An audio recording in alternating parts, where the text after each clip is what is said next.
మహర్షి ఎంత గొప్ప వర్ణన చేసేశారు.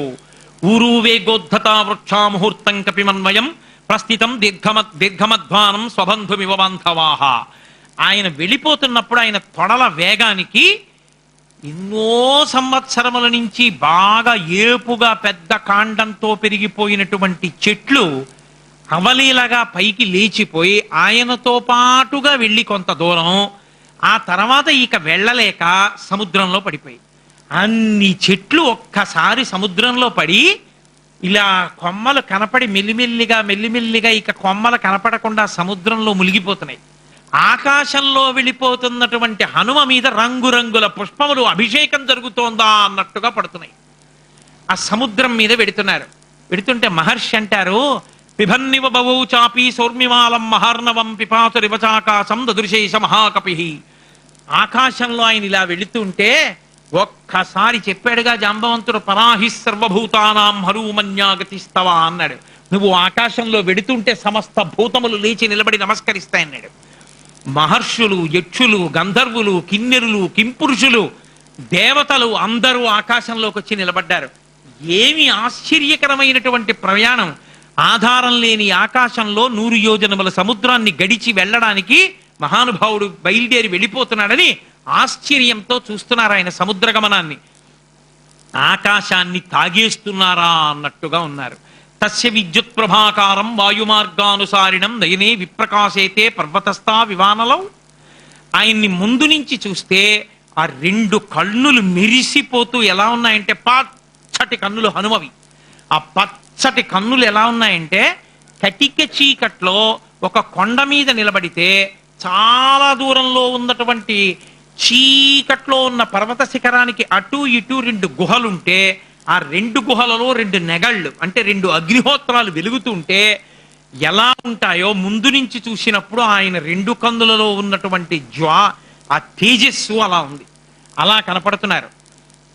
మహానుభావుడు ముఖం నాసికయా తస్య తామ్రయా తామ్రమా భవౌ సంధ్యాయా సమభిస్పృష్టం యథా తత్ సూర్యమండలం. ఆ ముందు నుంచి చూస్తే కాల్చినటువంటి పెనం ఎర్రగా ఎలా ఉంటుందో ముఖం అలా ఉంది. ఓ పక్కకొచ్చి చూస్తే ఆ తోక ఇలా పైకెత్తి ఇలా తల మీదకి వాల్చారు. దానివల్ల ఏదో సూర్యమండలంలో పెద్ద పరివేశం ఏర్పడిందా లేకపోతే ఇంద్రధనస్సు ఏర్పడిందా అన్నట్టుగా ఉన్నారు. వెనక్కెళ్ళి చూస్తే సంధ్యాయా సమభిస్పృష్టం యథాతత్ సూర్యమండలం. సూర్యాస్తమయం జరుగుతున్నప్పుడు ఆకాశం ఎంత ఎర్రగా ఉంటుందో అంత ఎర్రటి పృష్ఠభాగం.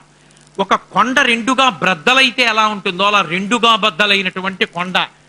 2గా బద్దలై ఉంటుందా ఎక్కడైనా అని మీకు అనుమానం రావచ్చు. ఖమ్మం జిల్లాలో నరసింహస్వామి వారికి ఒక దేవాలయం ఉంది. ఆ దేవాలయంలో నరసింహస్వామి వారు వెలిసినప్పుడు స్వామి మీకు స్నానం చేయడానికి వంట చేయడానికి నీళ్లు ఎక్కడవని అడిగారు. అడిగితే నరసింహస్వామి ఆ పర్వతాన్ని తన పాదంతో ఒక్క తన్ను తన్నారు. తన్నితే ఆ పర్వతం 2 కింద విడిపోయి బద్దలై దాని మధ్యలో ఒక పెద్ద ప్రవాహం ఉంటుంది. ఆ ప్రవాహంలో నీళ్లే స్వామి అభిషేకానికి తీసుకొస్తారు ఇప్పటికీ. అలా బ్రద్దలైన కొండ ఎలా ఉంటుందో వెనక నుంచి చూసినప్పుడు స్వామి హనుమ యొక్క పృష్ఠభాగం అలా కనపడుతుంది. ఆయన అత్యంత వేగంతో వెళ్ళిపోతున్నప్పుడు ఆ గాలి ఆయన సంకల కింద నుంచి వెళ్ళిపోతూ చిత్ర విచిత్రమైనటువంటి శబ్దములను చేస్తూ వెళ్ళిపోతుంది. ఆయన వెడుతున్నటువంటి గాలి వేగానికి సముద్రం చాపలా ఒక్కసారి ఏదో అట్టు పైకి ఎత్తినట్టు ఇలా పైకి లేచి సముద్ర కెరటం ఇలా తిరిగినట్టు తిరిగి పడిపోయింది. పడిపోతే మహర్షి అన్నారు, తిమివక్ర జుషాహ కూర్మాహ దృశ్యంతే వివృతాస్తథా వస్త్రాపకర్షకేణేవ శరీరాణి శరీరిణాం. ఒక వ్యక్తి ఆదమరిచి నిద్రపోతున్నప్పుడు పెద్ద గాలి వేసి ఆయన కట్టుకున్న వస్త్రం ఎగిరిపోతే ఆయన శరీరమునందున్న అవయవములు ఎలా కనపడతాయో అలా ఆ సముద్రం అంతా ఇలా పైకి లేచిపోతే మనం ఎవరికీ కనపడమని లోపల పడుకున్నటువంటి పెద్ద పెద్ద మొసళ్ళు, తిమింగలాలు, రాక్షసులు అన్ని ఒక్కసారి లోకానికి అంతటికీ కనపడ్డాయి. ఈ సముద్రం ఇలా లేచి కెరటం ఇలా విరిగి వెనక్కి పడిపోతోంది. ఆ నీరు మళ్ళీ వెనక్కి తోసుకొస్తోంది. పైనుంచి వీళ్ళందరూ చేస్తున్నటువంటి స్తోత్రం స్వామి మాత్రం దృష్టి మరల్చకుండా అలాగే సముద్రం మీద వెళ్ళిపోతున్నారు. అలా వెళ్ళిపోతున్నప్పుడు ఒక ఆశ్చర్యకరమైనటువంటి సంఘటన జరిగింది. ఉల్క వెడుతుంది. ఉల్క ప్రయాణం చేసి ఎటువైపుకు పడిపోతుందో అటువైపు దేశం నాశనం అయిపోతుంది. ఉత్తర దిక్కున బయలుదేరిన ఉల్క దక్షిణంగా ప్రయాణం చేసి దక్షిణ దిక్కున పడిపోతే దక్షిణ దిక్కున పడినప్పుడు దక్షిణ దేశం ఎలా నశిస్తుందో అలా ఉత్తరం నుంచి దక్షిణానికి వెడుతున్న హనుమ లంకలో పడిపోయే ఉల్కలా ఉన్నారు. అంటే హనుమ వెళ్ళాక లంక నశించిపోతుంది. కాబట్టి ఒక ఉల్కాపతనం ఎలా ఉంటుందో అలా వెడుతున్నారు మహానుభావుడు. అంత మెరిసిపోతూ వెళ్ళిపోతూ ఉంటే అన్ని వేపుల నుంచి అన్ని వేల మంది అంతమంది దేవతలు స్తోత్రం చేస్తున్నారు. సముద్రం చూసింది, మహానుభావుడయా హనుమ వెడుతున్నారు, ఇటువంటి మహానుభావుడు వెడుతూ ఉంటే రమ్మంటే వస్తారా, మళ్ళీ మన ఇంటి మించి వెళ్ళమంటే వెడతారా, మన మించి వెడుతున్నారు కాబట్టి ఆయనకి ఆతిథ్యం ఇవ్వద్దు, ఆతిథ్యం ఇవ్వడానికి నేనేమిస్తాను, గ్లాసులో మంచినీళ్ళు తాగండి అంటే నీరంతా ఉప్పనీరు. అందుకని తనలో ఉన్నటువంటి మైనాక పర్వతాన్ని పిలిచాడు. అహం ఇక్ష్వాకునాథేన సగరేణ వివర్ధత ఇక్ష్వాకు సచివశ్చాయం అవసీదితుమర్హతి. ఇది శ్రీరామాయణం మనకి నేర్పినటువంటి నీతి. ఒకరి దగ్గర ఉపకారం పొందితే మళ్ళీ తిరిగి వారికి ప్రత్యుపకారం చెయ్యడానికి ఎప్పుడూ సిద్ధపడి ఉండాలి. ఒకానొక నాడు ఇక్ష్వాకు వంశంలో పుట్టినటువంటి సగర చక్రవర్తి యొక్క కుమారులైన 60,000 మంది సగరులు తమ చేతులలో ఉన్న పరికరముల చేత భూమినంతటినీ గోతులుగా తవ్వితే వచ్చి ఆ గోతులలో నిలబడినటువంటి నీటి చేత సాగరములు ఏర్పడ్డాయి. కాబట్టి ఇక్ష్వాకు వంశంలో పుట్టిన సగర చక్రవర్తి యొక్క సంతానం వలన మేము ఏర్పడ్డాం కాబట్టి మాకు ఇక్ష్వాకు వంశంతో అనుబంధం ఉంది. ఆ ఇక్ష్వాకు వంశంలో పుట్టిన రామచంద్రమూర్తి కార్యం మీద ఆయన మంత్రి అయిన హనుమ వెళ్ళిపోతున్నారు. వెళ్ళిపోతున్నప్పుడు నేను ఆతిథ్యం ఇవ్వద్దు, నేను లేస్తే బాగుండదు, సముద్రం లేస్తే ప్రమాదం వస్తుంది, చెలియలి కట్ట దాటకూడదు సముద్రం, అది నీతి, బ్రహ్మగారు పెట్టినటువంటి నియతి. కాబట్టి నేను లేవకూడదు. కానీ నువ్వు పాతాళస్య అప్రమేయస్య ద్వారం ఆవృత్య తిష్టసి తిర్య గోత్వమదశ్చైవ శక్తిస్తే శైలవర్ధితం. నువ్వు పాతాళం నుంచి దానవులు పైకొచ్చే ద్వారానికి అడ్డంగా ఉన్నావు, అందుకే ఇంద్రుడు నిన్ను కదపకుండా అలా వదిలేశాడు. దానవులు ఇక పైకి రాకుండా ద్వారానికి అడ్డంగా పడ్డావని నీకు శక్తి ఉంది.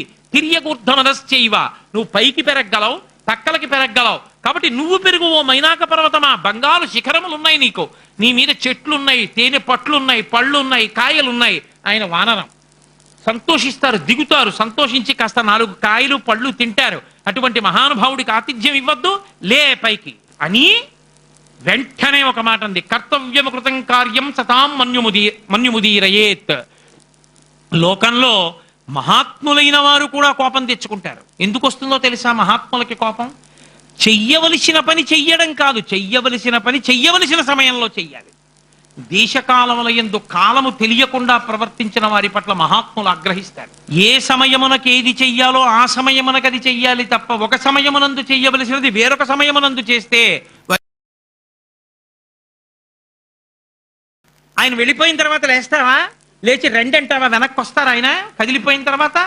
ఏ లేవద్దు నువ్వు, లే. కాబట్టి కర్తవ్యమకృతం కార్యం తథాం మన్యుమిదీరయేత్. ఎంత గొప్ప మాట అండి నిజంగా సుందరకాండలోది. ఆ ఒక్క మాట జీర్ణమైతే ఎటువంటి మనుష్యుడు మహాత్ముడైపోతాడు జీవితంలో. వెంటనే ఆ మైనాక పర్వతం సముద్రంలోంచి పైకి లేచింది. దర్శయామాస శృంగాణి సాగరేణ నియోజిత సకిన్నర మహోరగై. ఆ సముద్రంలోంచి పైకి లేస్తున్నవి సామాన్యమైనవి కావు, శాతకుంభమై దివ్యై అన్నారు మహర్షి. బాలసూర్యుడు ఎలా ఉంటాడో అటువంటి కాంతి, పచ్చగా బంగారు శిఖరములతో మైనాకుడు పైకి లేచాడు. ఆ పైకి లేచినటువంటి మైనాక పర్వత శిఖరముల యొక్క బంగారు కాంతుల చేత అప్పటి వరకు నీలంగా ఉన్నటువంటి ఆకాశం బంగారు రంగుతో కప్పబడింది. ఆ మధ్యలోకి బంగారు రంగులో ఉన్న హనుమ వెళ్ళిపోతున్నారు. చూశారు, ఇంత బంగారం, ఇంత బంగారు పర్వతం, అయ్య బాబోయ్ ఇన్ని చెట్లు, ఇన్ని పళ్ళు అని ఆయన ఆగచ్చా? ఆయన ఒక్కసారి ఆ పర్వత శిఖరాల్ని చూసి ఆయన అన్నారు, మధ్యేలవనతో యస్య విఘ్నోయమితి నిశ్చిత. సముద్రం మధ్యలోంచి బంగారు శిఖరాలు పైకి లేవడం ఏమిటి? ఇది నాకు అభ్యంతరము, ఇది నాకు విఘ్నము. కాబట్టి నేను ఈ విఘ్నాన్ని త్రోసిరాజని వెళ్ళిపోవాలి అన్నారు. తప్ప ఇంత బంగారు శిఖరం, ఇంత బంగారం కనబడితే పొంగిపోతాం మనం. బంగారు శిఖరములే పైకి లేచాయి, అయినా ఆయన ఆగలేదు.